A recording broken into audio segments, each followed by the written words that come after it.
officially called to order. This is the agenda, regular meeting, Glynn County Board of Commissioners, virtual teleconference meeting via Microsoft Teams.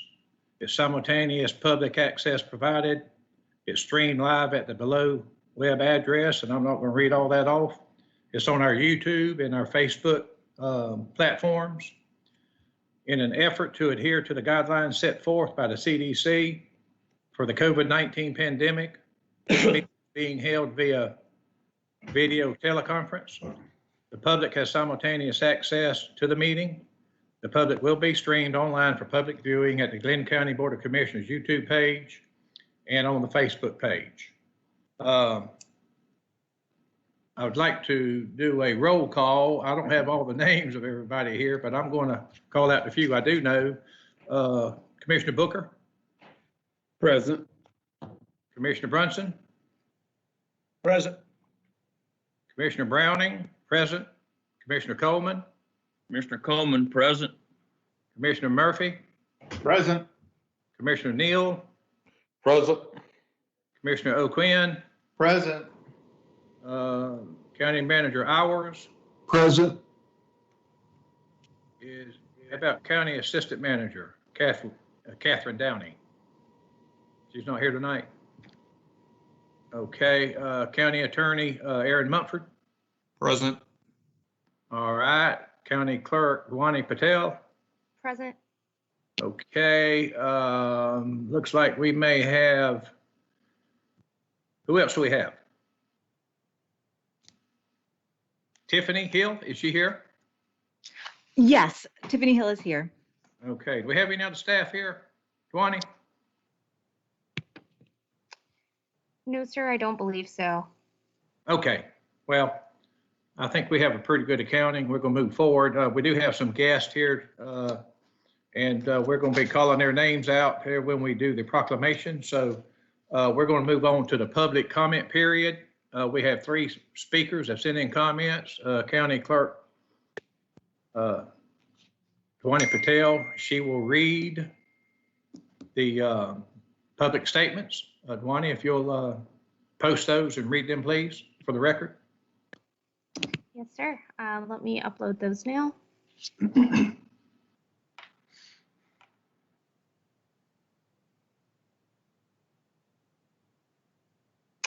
So for tonight's public comment period, we had 3 citizens sign up to speak. They provided their comments via email. The first speaker who signed up was Reverend James Major Woodall. He wrote, "I am the state president of the Georgia NAACP, and we, along with the family and Brunswick NAACP, are truly concerned with the lack of judicial accountability in Brunswick and Glynn County. Any elected official that is not publicly outraged at the severe mismanagement that is happening in this community should immediately resign right along with the district attorney. His murderers have been walking the street for months with no level of accountability. The family has had to learn everything about this case through social media, and this kind of official behavior continues to pervade, and until every single elected official speaks up and speaks out about this, more people will continue to die. Please demand justice for our slain brother. He was murdered in cold blood. If you don't, his blood will also be on your hands. Thank you." The second speaker to sign up is Ms. Brooks. She wrote, "I am the aunt of Ahmaud Arbery. I am concerned because I feel that the county officials and judicial system has failed my family. We have been misled from the very beginning with lies and that troubles my spirit. This happened over 2 months ago, and the persons responsible are still home with their families and have not been held accountable. What does that say about our city? We know that we don't have to wait on the grand jury for an arrest to be made. There are many of you that are empowered to have these men arrested. We demand that justice is served for Ahmaud because he didn't deserve to die in this manner. Don't let another day go by that these people aren't held accountable for their action in his murder." The third speaker who signed up is Ms. Carla Chavez.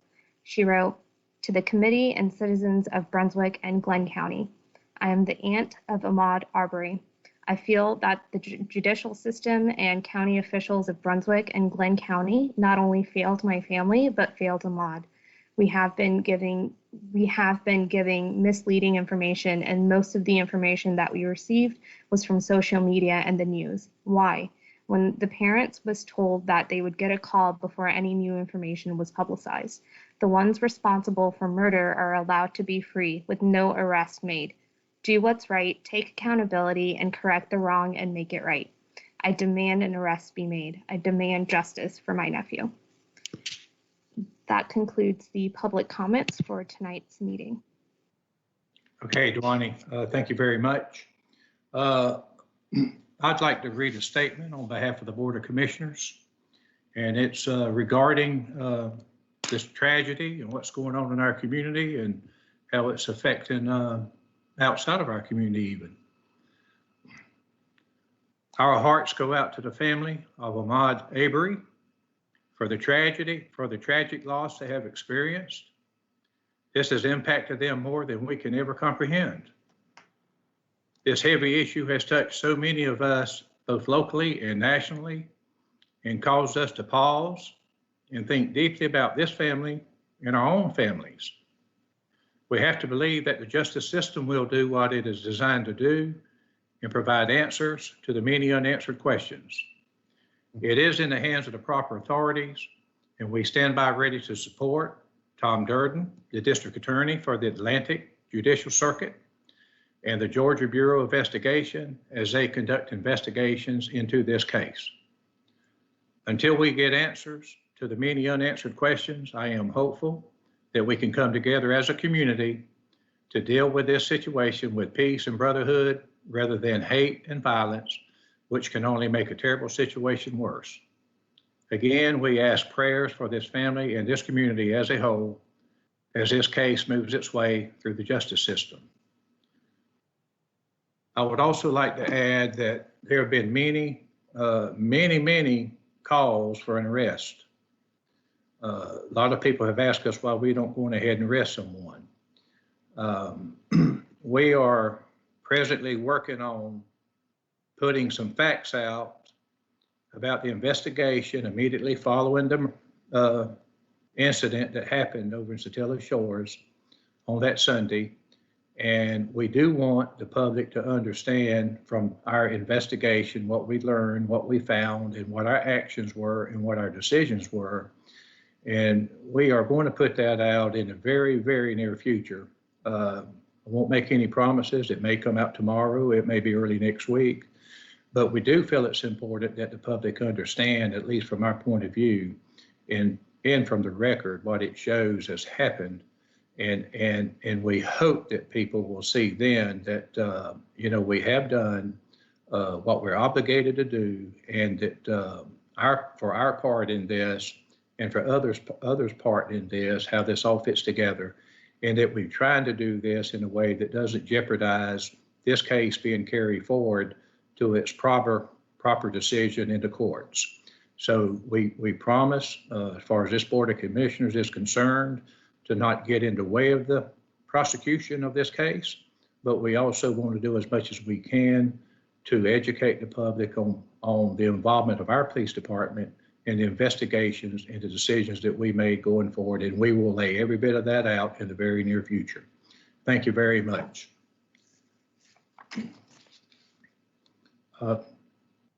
Mr. Vice Chair? Yes, sir. Do you have any motions you want to make to add anything or take anything from the agenda? We can, Mr. Chairman, move to defer item number 2 on the agenda to May the 19th. And at the same time, a motion to add item number 25 to consider furloughing non-public safety employees to the agenda. Okay, let's take it. Okay. And we have a motion, we have a second. We have any discussion on the motion? Hearing none, I call the motion. All those in favor? I'll do a roll call here. If you're in favor, say aye. Commissioner Booker? Aye. Commissioner Brunson? Bill Brunson, aye.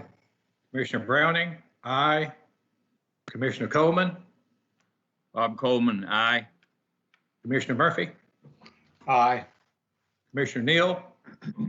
Aye. Commissioner O'Quinn. Aye. That is unanimous. Thank you, commissioners.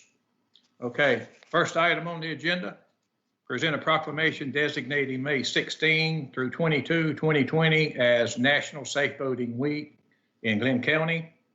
With us today, we have Senior Chief Justin Irwin, Officer in Charge, local float, is that Officer in Charge of flotilla? Officer in charge of Coast Guard Station Brunswick, sir. Thank you, sir. We have Ralph Anger Jr., Flotilla Commander, and Whit Vick, Vice Flotilla Commander, who will be receiving the proclamation tonight.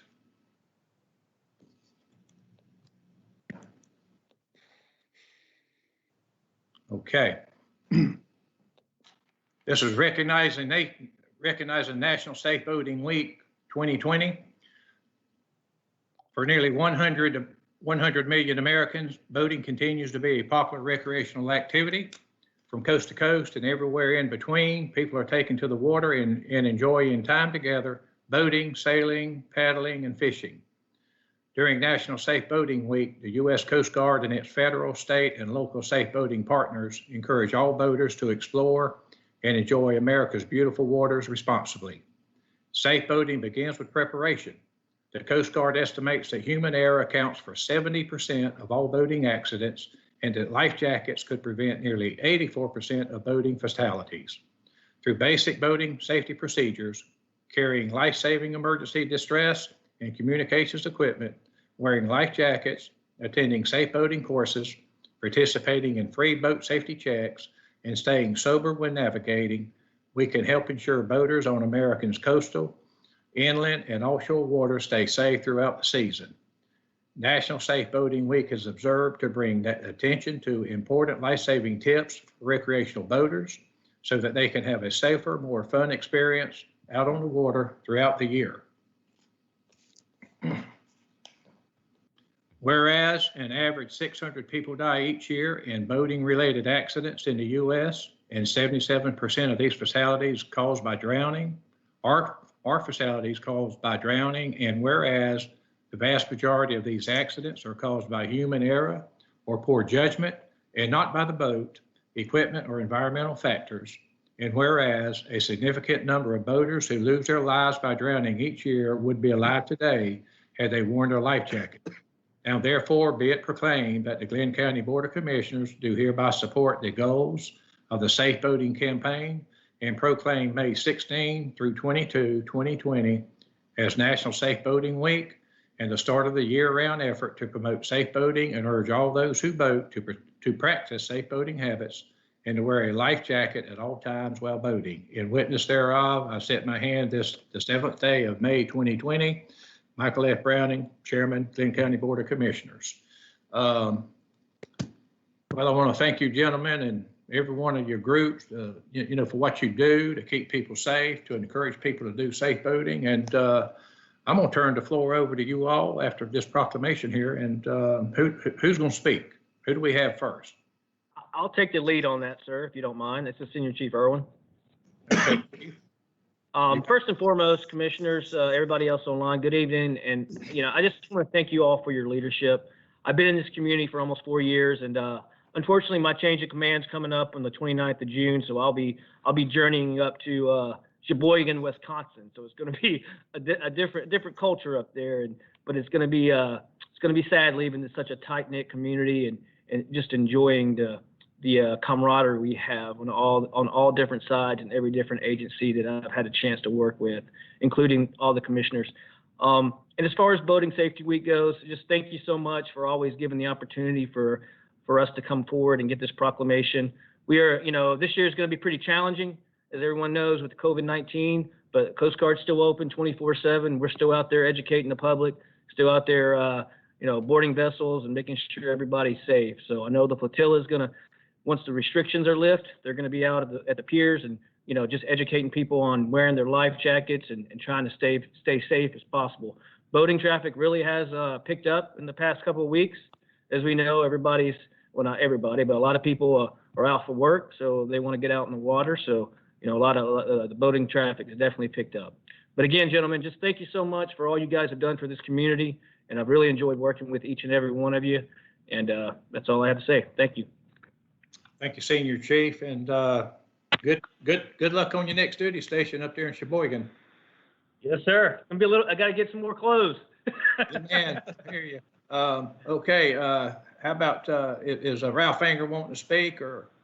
I just like, again, Mr. Chairman and Commissioners, we really do appreciate your support every year and all year long.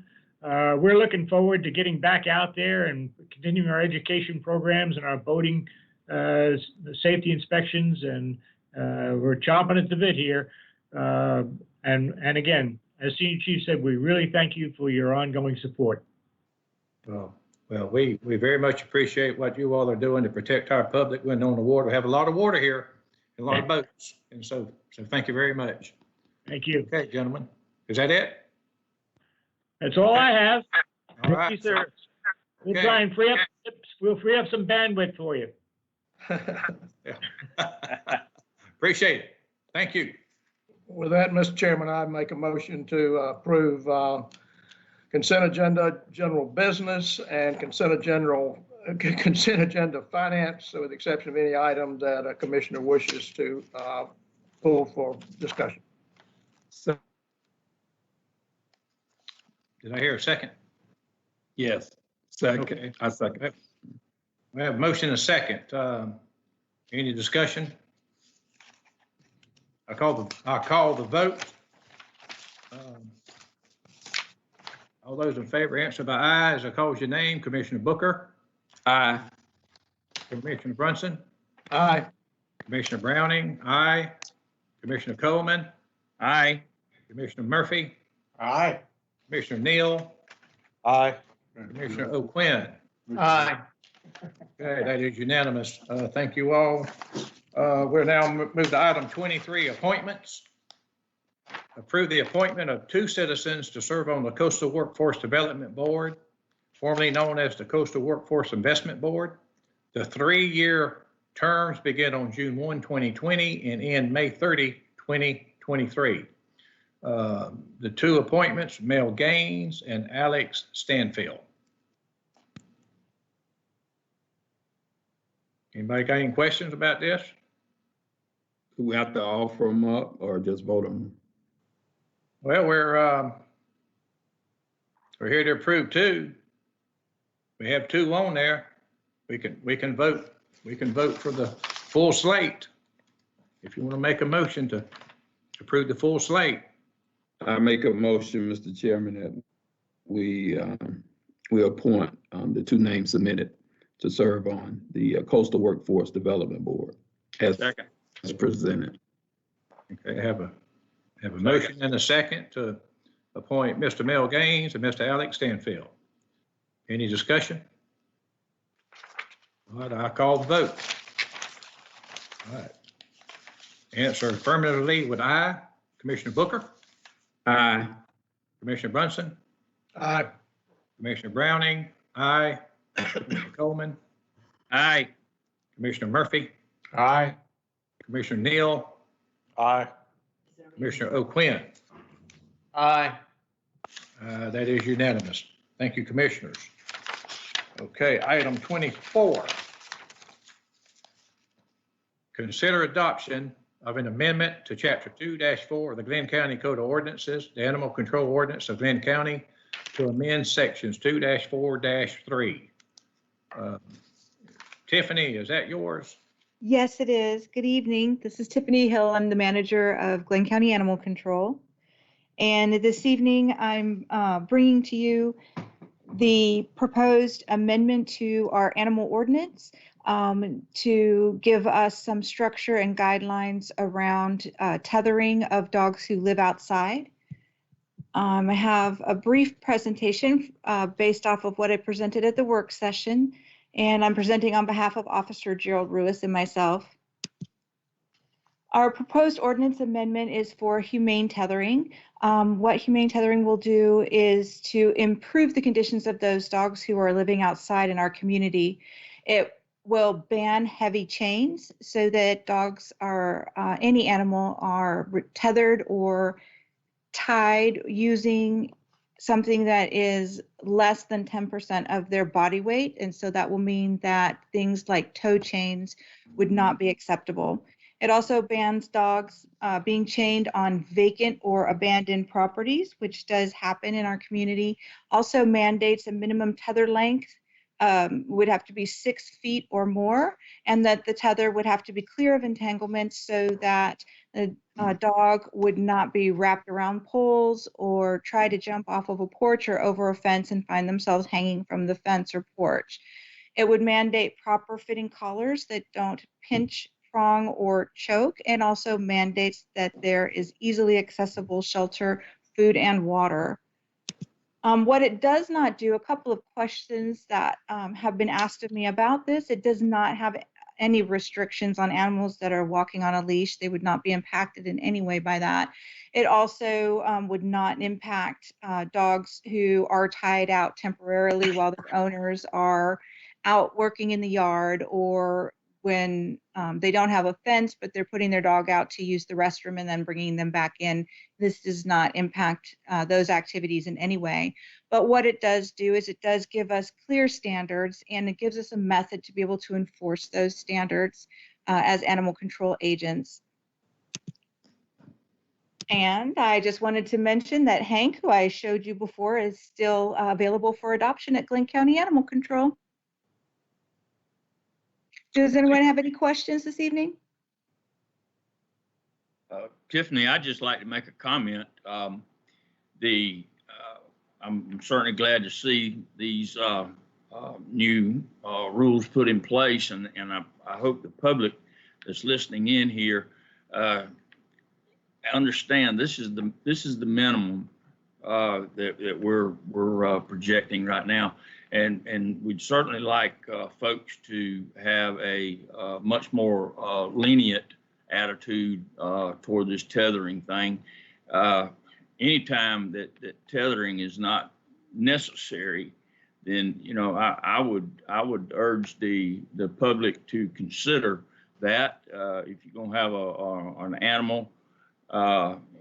In most cases, your animal becomes part of your family, and you need to make provisions for that animal, such as a running area or a fenced-in area where they're safe and most certainly in good health. So just keeping them on a 6-foot leash and food and water and shelter is not necessarily the rule. It's just the minimum that we have put together here. And I'd certainly like to urge everybody that owns an animal, and I believe there's some 67-68% of the people in Glynn County do have dogs, cats, etc. And just let them understand that they are part of the family, and that you love them, and you don't go out there and just tie them to a tree and forget about them. So with that said, very good. I'd like to just say this is certainly something that has been a long time coming, because I've personally seen some really bad tethering of animals, and I tell you, it's really sad when people do that to an animal and just walk off and leave it. But thank you so much for your hard work on this and putting together this new tethering code and ordinance, and hopefully everybody will heed the call and pitch in and do all they can to help support this. Thank you. Thank you, Commissioner Booker.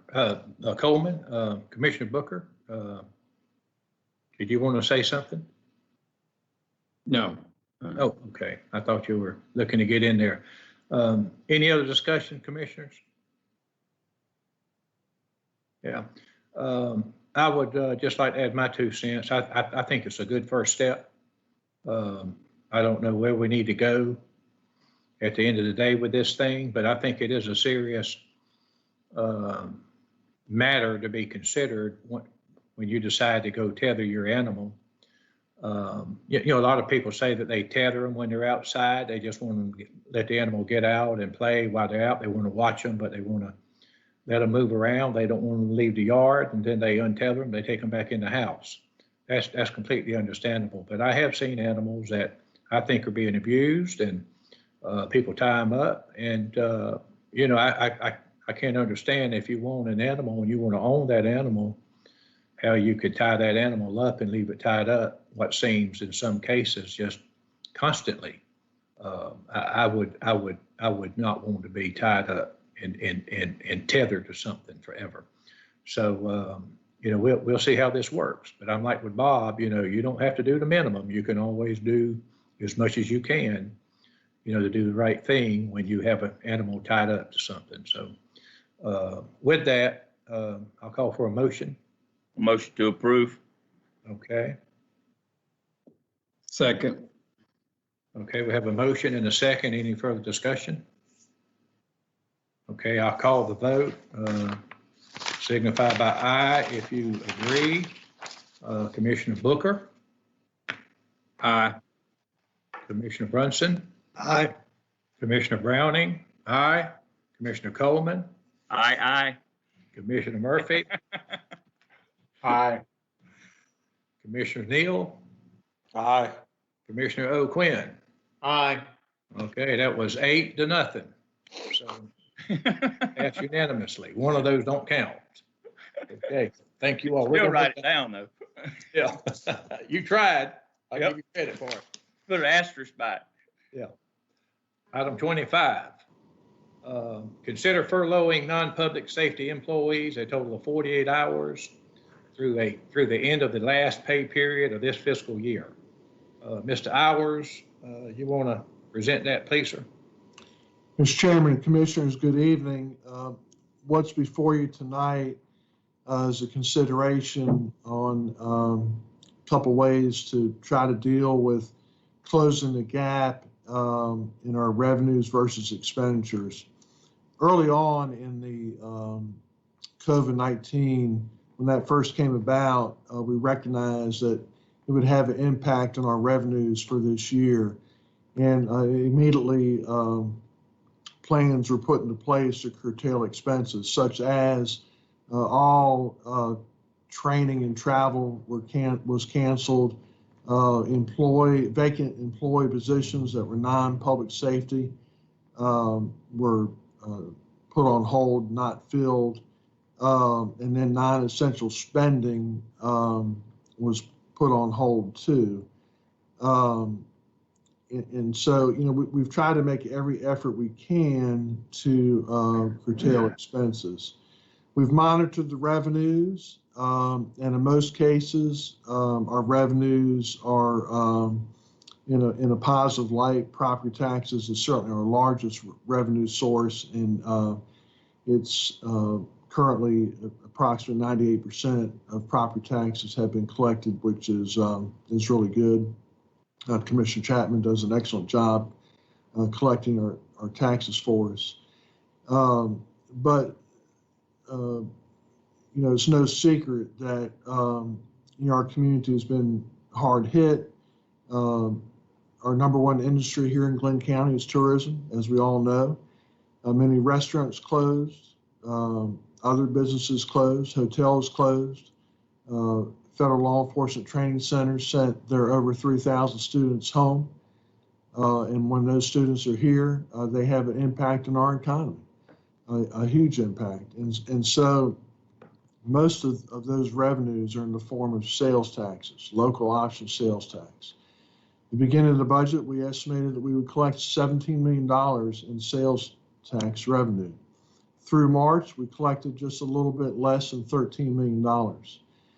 For this same period last year, we collected $4,775,000 in loss, and that was for April, May, and June.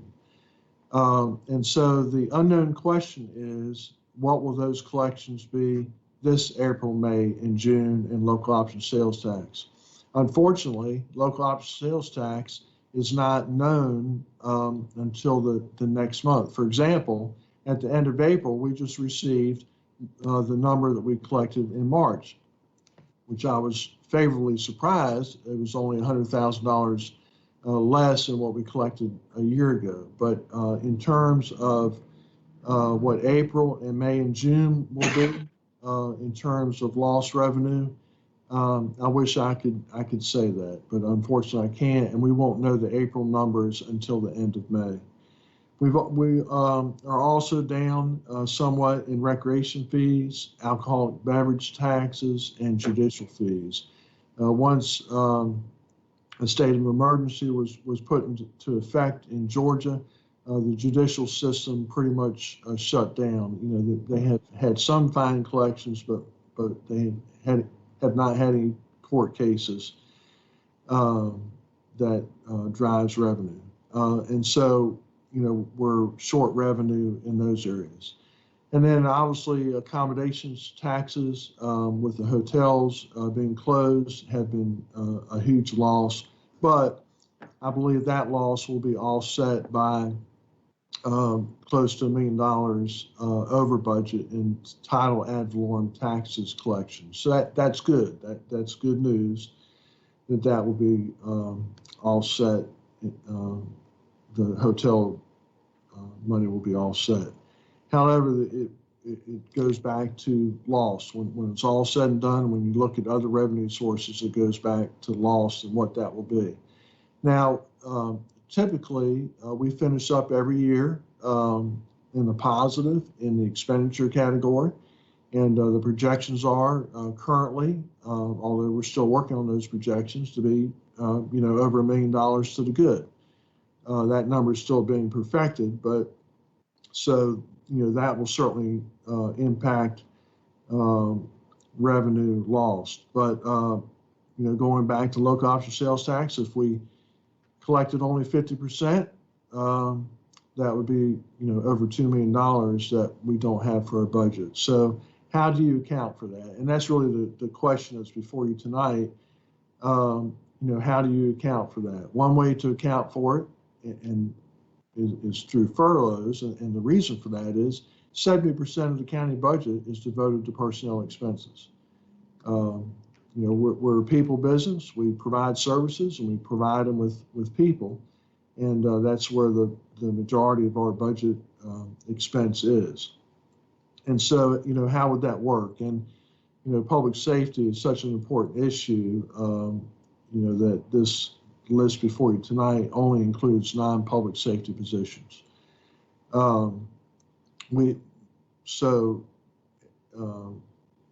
At the end of Saturday, we will conclude the current pay period we're in, and we'll begin a new pay period on Sunday. For the remainder of the fiscal year, there are essentially 6 weeks or 3 full pay periods left this fiscal year. And so if the board chose to provide what essentially amounts to 1 day per week, although the reason why I said 48 hours is because, you know, we need to give department heads flexibility in how they structure their office and their operations for the remainder of the fiscal year. You know, an employee may choose to take a couple hours a day over the period of time, or they may choose to, you know, take more than 1 day off at a time. That really needs to be at the flexibility of the department head or elected official. Another option for you to consider is to, you know, whatever the shortage is at the end of the year, is to take that from the fund balance, undesignated fund balance, not the rainy day fund. As you might remember, we have 2 fund balances. One we call the rainy day fund, and that's approximately $30 million. And the other is the undesignated fund balance, which is approximately $15 million. So those are really the 2 options before you tonight, because I believe we've made a very diligent effort to cut other non-essential spending out of the budget. But the fact remains, as I've said earlier, that the majority of our expense is in the way of personnel, and to place a furlough in effect for the rest of the fiscal year, we estimate that savings at approximately $450,000 for this fiscal year.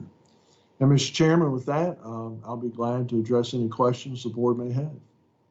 Okay, Alan, thank you very much. I think you laid it out pretty well. Commissioners, you have questions?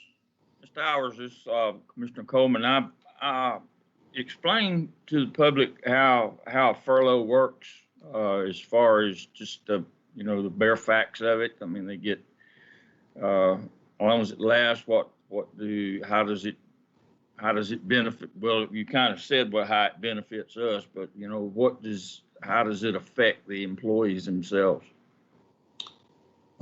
Thank you, Commissioner Coleman. So the way it would affect employees is if employees, over the next 3 pay periods for the remainder of the year, they would not be paid for 48 hours of work. So, there are mechanics involved in everything, and one of the mechanics involved in a furlough is exempt employees or salaried employees become hourly employees. So for example, So when you say 48 hours, you're talking 8-hour shifts, in six shifts.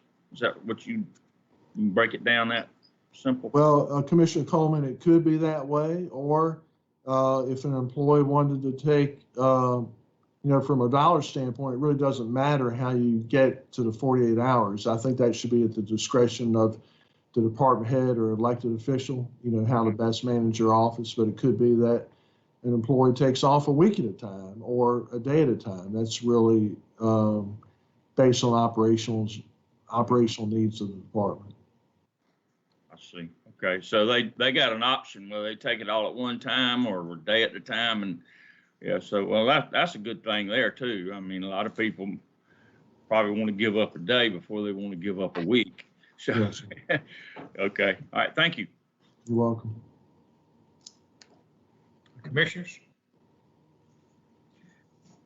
Alan, go ahead. This is Peter. Sorry, Alan. The tax commissioner was inquiring of me about his department, and as that's the department that's really working diligently to acquire the revenues needed. Would their department also be included in the furlough program? Yes, sir. Dr. Murphy, I called Commissioner Chapman yesterday and spoke with him, and he explained that it would include his department.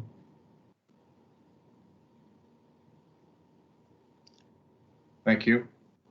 Let me just, I guess, speak to this generally. I don't support this initiative. I would rather we pull it from the fund balance. I just because some employees can afford the furlough, others cannot, and especially in the middle of this pandemic, there are other families that are in need of support that these families provide some support for that have been laid off.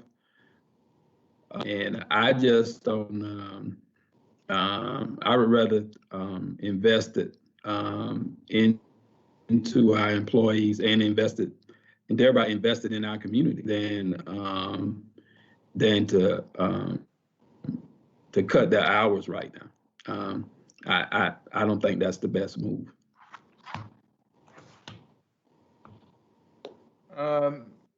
Mr. Allers, was there any other plans that were considered in order to try to, I know you said the expenditures are probably going to come in, I think you said $1 million less than budgeted, is that correct? Is there any way to tighten that up even more to gain a little bit more? I know we only have a few months left in the year, but was that considered? Are there any other alternatives considered regarding besides the furlough option?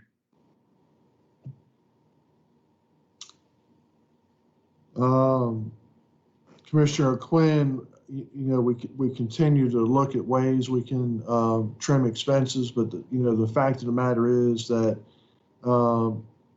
just take the virus for example. I mean, we had to immediately buy personal protective equipment. that drove up the costs. We weren't planning on the signs that we distribute throughout the county. So, we've had those expenses. We've had overtime with public safety, for a lot of reasons recently. So we've had that extra expense. Vicki McClinton, the internal auditor, she's in the process of examining the P cards that employees use to buy supplies to do work. One of the things we've tried to do during this time, especially the Parks and Recreation employees, is they've tried to, take care of park issues. I know a year ago we had some maintenance issues at North Glynn, and during this time, they're trying their best to keep those fields in good condition. And if we back off and we don't keep good maintenance on the fields and other areas, then we're going to fall behind again, and it will end up costing more money to get them back where they need to be. So we can stop a lot of spending, but I'm not sure that in the long term it doesn't cost us more to try to regain the ground that we've lost, if that makes sense. But we continue to look for ways we can trim expenses, but the fact remains that the majority of our costs is personnel. And so if the board is not comfortable with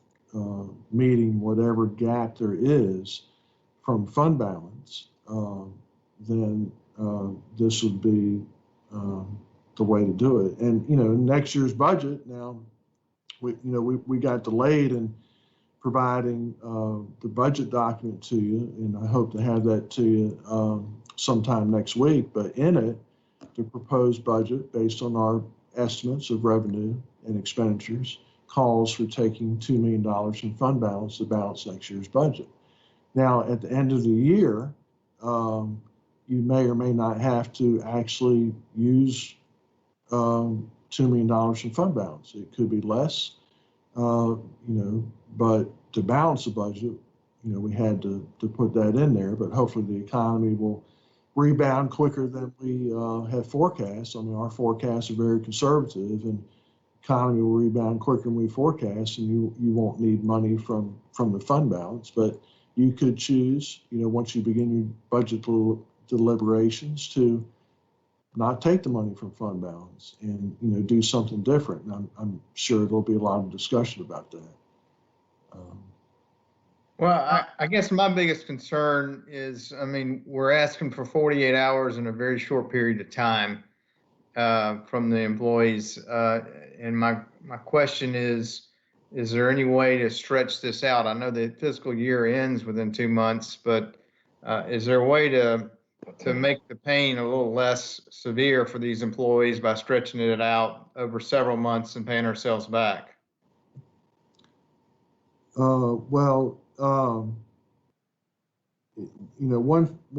This fiscal year stands on its own. So when June 30th comes at midnight, what happens this fiscal year is this fiscal year. You can't, go next year and pay back this fiscal year. Now, what you can do is, if you dip into fund balance, you can try to replenish it. And, I know some commissioners haven't been on, the last few years during the Great Recession, but there were several years in a row that we proposed for operational expenses taking money from fund balance, and we never had to do that. So in next fiscal year, even though we may propose in the budget to have to take money from fund balance, it's very possible that we won't have to do that. But we're very strong financially in terms of our savings account, and it's more than appropriate to use it when there's fiscal concerns like we have now. Alan, are we not expecting any kind of emergency funds, anything from the federal government or the state? We are in a crisis. Have we gotten Commissioner any, Booker, Glynn? we have applied for grant funds from the state. We haven't received those yet, but it's very possible that we will receive them. But they're not deposited yet, and so therefore I really can't account for them. And I don't know what those will be. I mean, they're estimates at this point. How much did we request, do you know? I don't know offhand. I can provide that to you, but. Okay, if you would. Mr. Hours, David O'Quinn again. We currently have a hiring freeze, is that correct? And are we projecting to keep that hiring freeze as you develop the next year's budget? Yes.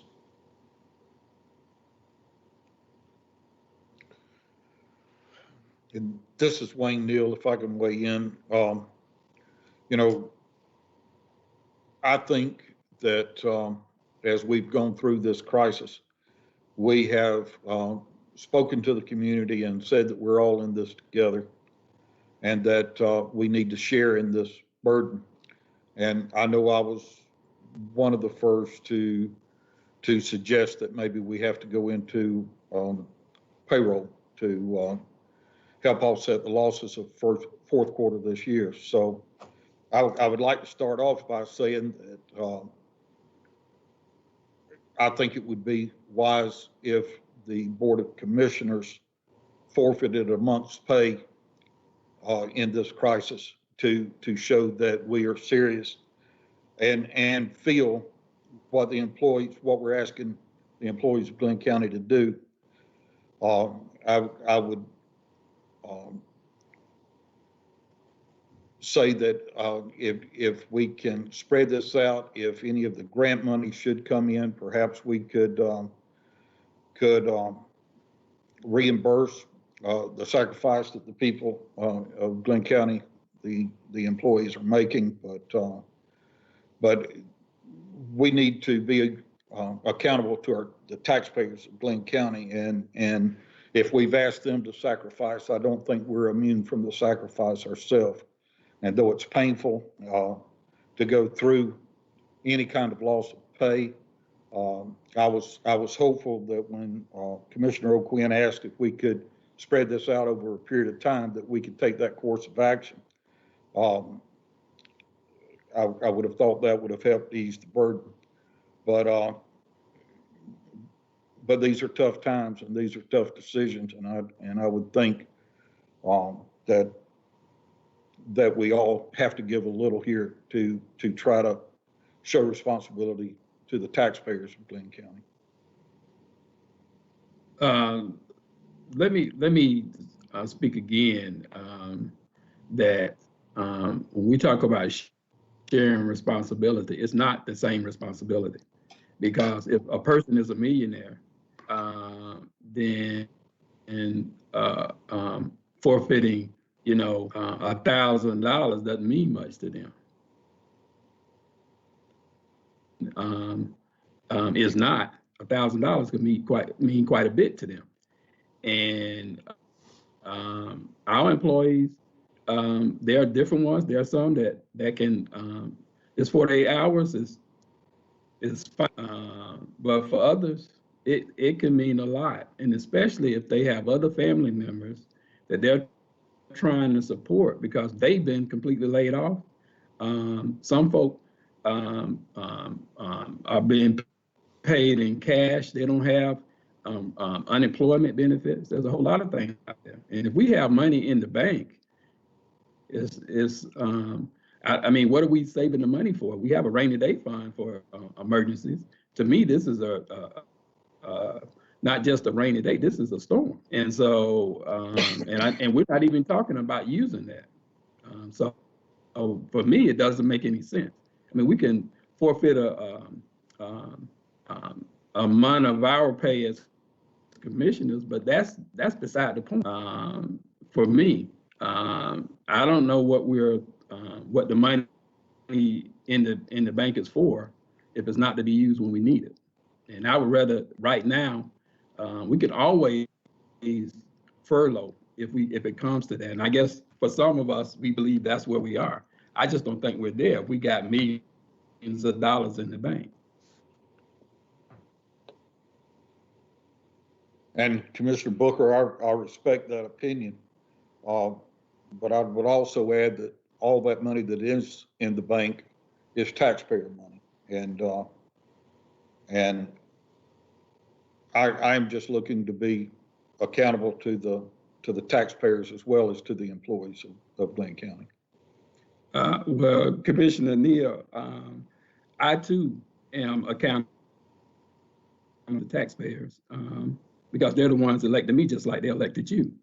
And our employees are taxpayers. And again, I asked the question, if we have the money in there, what are we using it for? What are we waiting to use it for?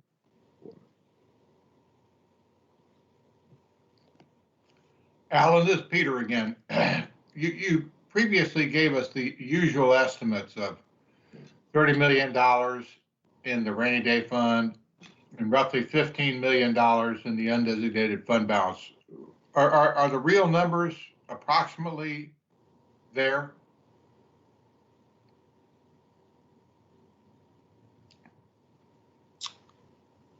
Not sure I understand your question, Dr. Murphy.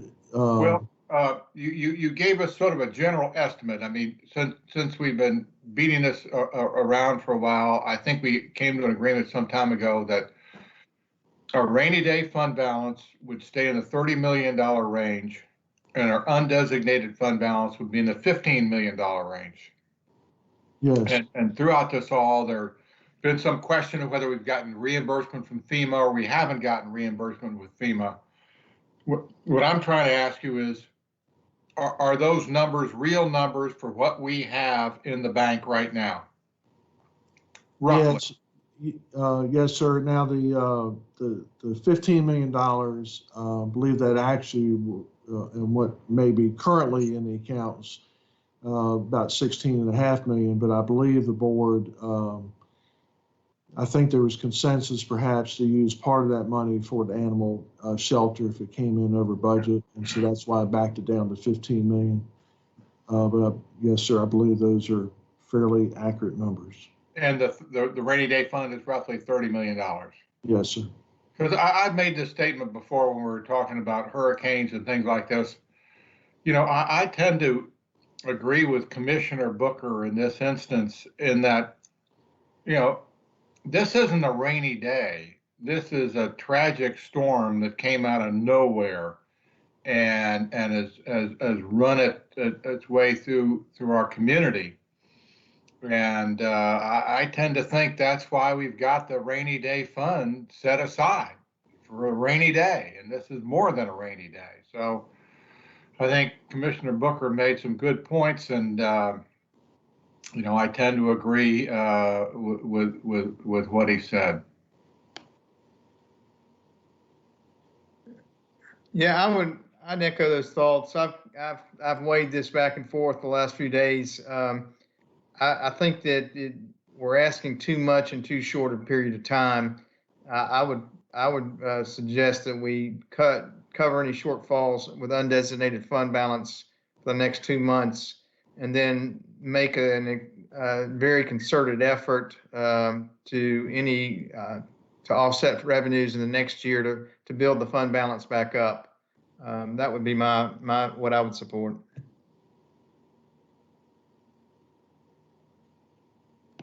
I guess my question would be, does it make a difference whether it comes out of the rainy day fund or the undesignated fund balance? If we're looking, I mean, unless I'm misunderstood the numbers, I think we're looking to save or to retain roughly $450,000 by this furlough program.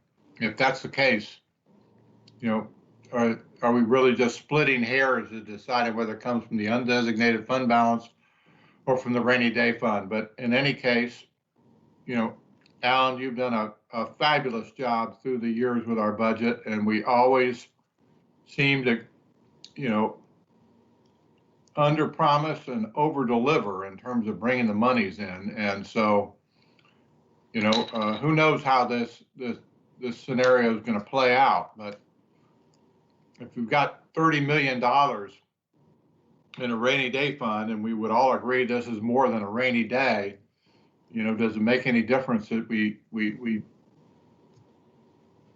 utilize the $450,000 from a fund like that? I mean, how is that going to adversely impact anything to do with the with our county fiscal status? Well, Dr. Murphy, thank you for that question. And, we're not really talking about taking $450,000 from the undesignated fund balance because $450,000 is what we would potentially save with furloughs. And I certainly think, as I mentioned earlier, that it's appropriate to take any shortfall from the undesignated fund balance. And why I say undesignated fund balance, because our policy, our financial policy, says that we will keep $30 million in the rainy day fund. So, I mean, in a way you could, split hairs over it, but I think the more appropriate thing would be the undesignated fund balance. And based on the policy at the end of the year, from an audit standpoint, I mean, that's how it would play out. Whatever the shortfall would be, would hit the undesignated fund balance because our policy says that at June 30th, if we take any away from the rainy day fund, the $30 million fund, we make the $30 million whole. And so that's why I would say the undesignated fund balance.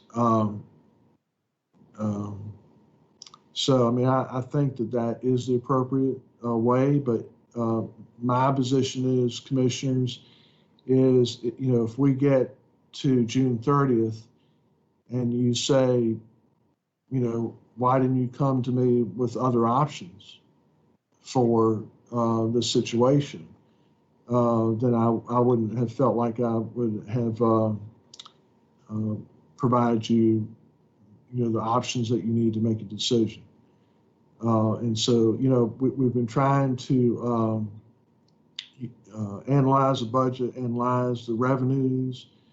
I've talked with Brenda Boone Cove, the clerk of state court, several times in terms of her revenue. I've talked with Commissioner Chapman. He's been excellent to work with, very cooperative, as well as others, to try to get a better handle on the revenues, but it all goes back to lost in the sales taxes, and we just don't know.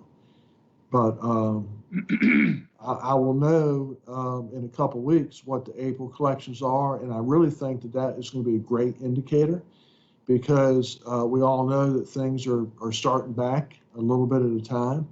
And so I'm guessing, and I may be wrong, I mean, may be worse, because sometimes things lag a little bit, but I'm guessing that April may be the worst month. And like I said, we'll know in a couple of weeks. But, and that's why I believe that in next year's budget, why I recommended taking money from fund balance, because I believe it is the appropriate thing. I believe that based on what we can see currently, things may change, that it is limited in scope. I hope this time next year that our economy is somewhat returned, maybe not all the way returned, but somewhat returned. And, we don't have to have these type of conversations. And so therefore, with it being short-lived, I think it is appropriate to take any shortfall from the fund balance. However, with that said, if the economy doesn't improve, that's when we'll have to have a conversation about not necessarily furloughs, but about the level of services we currently provide and how to look at that.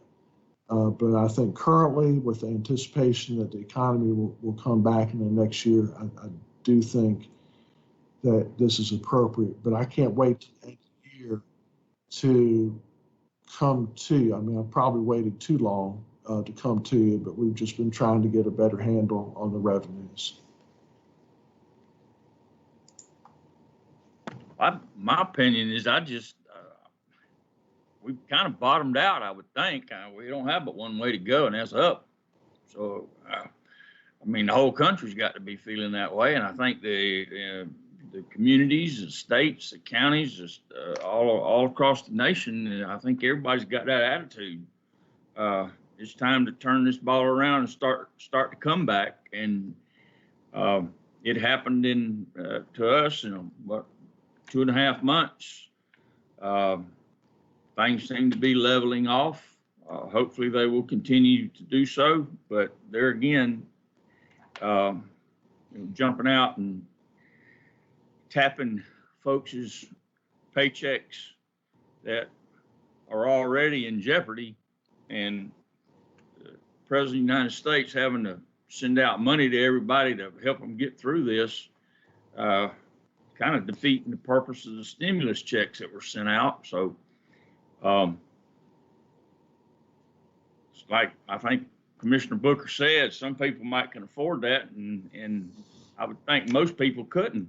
So, the working class, and I think all this needs to be taken into consideration. I mean, if we got the funding and it can be used for this, Commissioner O'Quinn, I think your suggestion there was probably the best of the conversation that I heard, and I'd be in favor of that.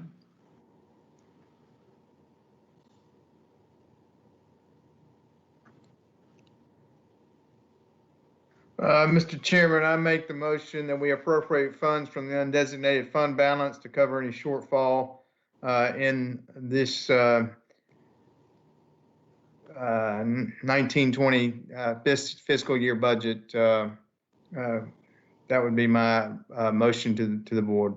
Second. Okay, Commissioners, motion is second. Any further discussion? Okay, I'll take a vote.